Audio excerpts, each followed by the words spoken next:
10,508 വോട്ടിന്റെ ലീഡ്. 10,000 കടന്ന് അടൂർ പ്രകാശ് അല്പനിമിഷം മുമ്പ് പ്രഖ്യാപിച്ച 10,000 വോട്ടിന്റെ ലീഡ് കടന്നുകൊണ്ട് ഇതാ ഷൗക്കത്ത് UDF അവരുടെ മേധാവിത്വം ഉറപ്പിച്ചിരിക്കുന്നു. ഇനി അനിഷേധ്യമായ ലീഡ്. ഇനിയുള്ള വോട്ടുകൾ, ഇനിയുള്ള റൗണ്ടുകൾ എത്ര എണ്ണിയാലും ഈ ലീഡ് നില കുറയ്ക്കാൻ കഴിയുമോ എന്നുള്ളത് മാത്രമാണ്. 10,000ന്റെ ഭൂരിപക്ഷം കടന്ന് UDF ഇതാ മുന്നോട്ട് കുതിക്കുന്നു. 10,508 വോട്ടിന്റെ ലീഡാണ് ഇപ്പോൾ നേടിയിരിക്കുന്ന ഷൗക്കത്ത്.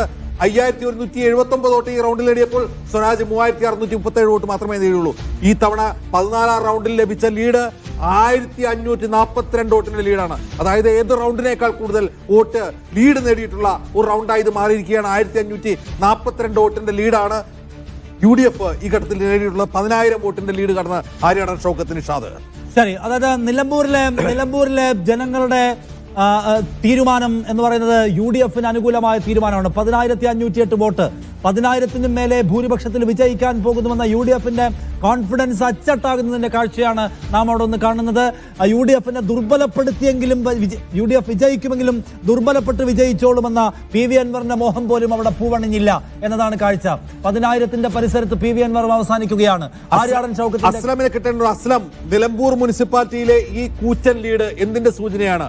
ലീഗും കോൺഗ്രസും തമ്മിൽ വീണ്ടും ചങ്കുകളാവുന്നതിന്റെ സൂചനയാണോ?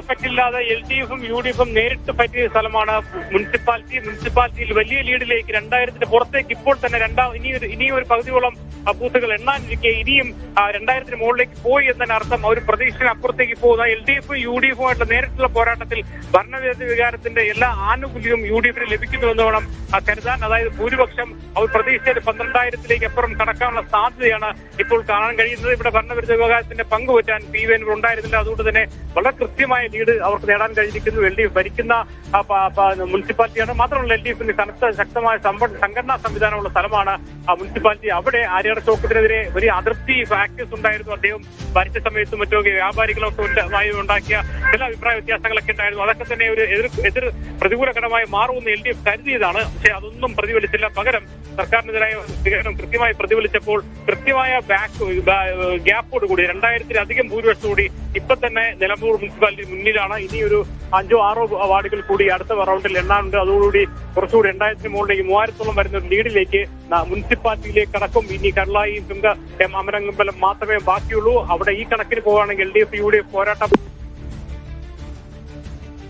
സാജിദ കൂടി ചേരുന്നു. സാജിദ, ഈ നിലമ്പൂർ മുനിസിപ്പാലിറ്റിയിൽ ഇനി എണ്ണാനുണ്ടോ വോട്ടുകൾ?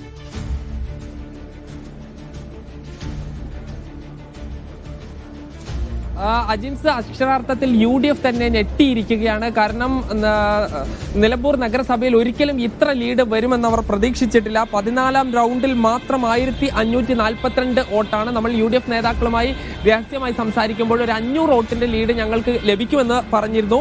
ആ ഘട്ടത്തിലാണ് ഇപ്പോൾ 14ാം റൗണ്ടിൽ മാത്രം 1,542 വോട്ട് ഉള്ളത്. ഇനി 15ാം റൗണ്ടിലും 197ാം ബൂത്ത് മുതൽ 210ാം ബൂത്ത് വരെ ഉണ്ട്. ഇതിൽ നിലമ്പൂർ നഗരസഭയിൽ 5 ബൂത്തുകളുണ്ട്. ബാക്കി 9 ബൂത്തുകൾ കരുളായി പഞ്ചായത്തിലാണ്. ഇതിൽ തോട്ടപ്പോയിൽ, ആനപ്പാറ, പള്ളിയിൽ അടക്കമുള്ള പ്രദേശങ്ങളാണ് ഈ 15ാം ബൂത്തിൽ വരുന്നത്. 15ാം ബൂത്ത് എണ്ണിക്കൊണ്ടിരിക്കുകയാണ്.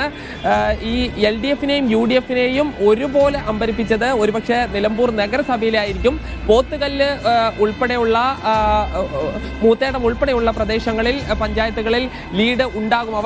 അവിടെ പ്രതീക്ഷിച്ച ലീഡ് UDFിന് ലഭിച്ചില്ലെങ്കിൽ നിലമ്പൂർ നഗരസഭയിൽ വലിയ മുന്നേറ്റം കാഴ്ചവെക്കാൻ കഴിഞ്ഞിരുന്നു. അവിടെ ഏറ്റവും കൂടുതൽ സ്ഥാനാർത്ഥി ആര്യാടൻ ഷൗക്കത്തിനെതിരെ ഉള്ള ചില വികാരങ്ങൾ ഉണ്ടായിരുന്നു. പ്രത്യേകിച്ച് വ്യാപാരികളുമായി ബന്ധപ്പെട്ട് ബൈപ്പാസ് വിഷയത്തിലെല്ലാം തന്നെ വലിയ ഇഷ്യൂ ഉണ്ടായിരുന്നു. എന്നാൽ അതെല്ലാം മറികടന്നുകൊണ്ട് ഒരു കൂറ്റൻ ലീഡിലേക്ക് നിലമ്പൂർ നഗരസഭയിൽ മാത്രം പോയിരിക്കുന്നു. ഇനി റൗണ്ട് 15 എണ്ണാനുള്ളത്. ഇതിൽ നഗരസഭാ പ്രദേശങ്ങളും കരുളായി പഞ്ചായത്തിന്റെ പ്രദേശവും ഉണ്ട്. ഇനി വെറും 5 റൗണ്ടുകളാണ് എണ്ണാനുള്ളത്. ഈ 15ാം റൗണ്ട് ഏകദേശം എണ്ണിത്തീരുകയാണ്. 10,503 വോട്ടിന്റെ ലീഡിലേക്ക് പോയിരിക്കുന്നു. ഇനി 10,498 വോട്ടിന് ലീഡിലാണ് ഇപ്പോൾ ആര്യാടൻ ഷൗക്കത്തുള്ളത്. UDFിനെ സംബന്ധിച്ച് അങ്ങേയറ്റം ആത്മവിശ്വാസം കൊടുക്കുന്ന ഒന്ന്. അജിൻസ, ഇത് ഇത് PV അൻവറിനെ കൂടി ഉൾപ്പെടുത്തി നടത്തിയ ഒരു തെരഞ്ഞെടുപ്പായിരുന്നു എന്ന് കരുതുക. അങ്ങനെയെങ്കിൽ സംഭവിക്കാമെന്നൊരു കാര്യമുണ്ട്. ഇത് നിലമ്പൂരിലെ സവിശേഷ സാഹചര്യമാണ്. അൻവർ കൂടി ഉണ്ടായതുകൊണ്ട് ജയിച്ചതാണ് എന്ന മട്ട് വരും. അൻവറില്ലാതെയുള്ള ഈ ജയം UDF-ന് ജനം കൊടുക്കുന്ന ഒരു വലിയ അംഗീകാരത്തിന്റെ ഭാഗമായി കാണാൻ കഴിയുമല്ലോ. ആ വ്യത്യാസമില്ലേ? സതീശനിസത്തിനെതിരെ പോരാടുമെന്ന് അൻവർ പറഞ്ഞിട്ടുണ്ടെങ്കിൽ സതീശനിസമാണ് ഈ കാണുന്ന 10,000-ന് മുകളിലുള്ള ഭൂരിപക്ഷം. ഇത് UDF നേരത്തെ പ്രവചിച്ചതാണ്. അൻവർ മത്സരിച്ചോട്ടെ, അൻവർ മത്സരിക്കട്ടെ എന്നാണ് UDF തീരുമാനിച്ചത്. സതീശനും തീരുമാനിച്ചതാണ്. അൻവർ ഉയർത്തിയ ഒരു വെല്ലുവിളിയെയും മുഖവിലക്കെടുക്കുന്നില്ല. അൻവറിന്റെ ഒരു ഭീഷണിക്കും UDF വഴങ്ങുന്നില്ല. ആ തീരുമാനം കോൺഗ്രസ് പ്രവർത്തകർക്കും പ്രത്യേകിച്ച് ലീഗ് ഉൾപ്പെടെയുള്ള UDF പ്രവർത്തകർക്കും നൽകിയിട്ടുള്ള ഈ തെരഞ്ഞെടുപ്പിൽ അൻവർ കൂടി ഒന്നിച്ചു മത്സരിച്ചിരിക്കുമെങ്കിൽ അതിന്റെ ക്രെഡിറ്റ് അൻവറിനും വീതം വെച്ച് കൊടുക്കേണ്ടി വന്നേനെ എന്ന് മാത്രവുമല്ല, ഇത് അൻവറിനെ കൂട്ടുകെട്ടിച്ചുണ്ടാക്കിയിട്ടുള്ള ഒരു പ്രത്യേക സന്ദർഭത്തിലെ പ്രാദേശിക വികാരം മാത്രമാണെന്ന് സ്ഥാപിക്കാനും കഴിയുമായിരുന്നു. അത് മാറിയിരിക്കുന്നു. UDF-ലെ പരമ്പരാഗത കക്ഷികൾ മാത്രമേ മത്സരിച്ചുള്ളൂ. അവർ എല്ലാ പ്രതിസന്ധികളെയും മറികടന്നുകൊണ്ട് വിജയിക്കുന്നു. ഭരണവിരുദ്ധ വികാരം. അത് മാത്രമല്ല നിഷാദ്, VD സതീശൻ UDF-ലും കോൺഗ്രസിലും അനിഷേധ്യനായ നേതാവായി മാറിയിരിക്കുന്നു.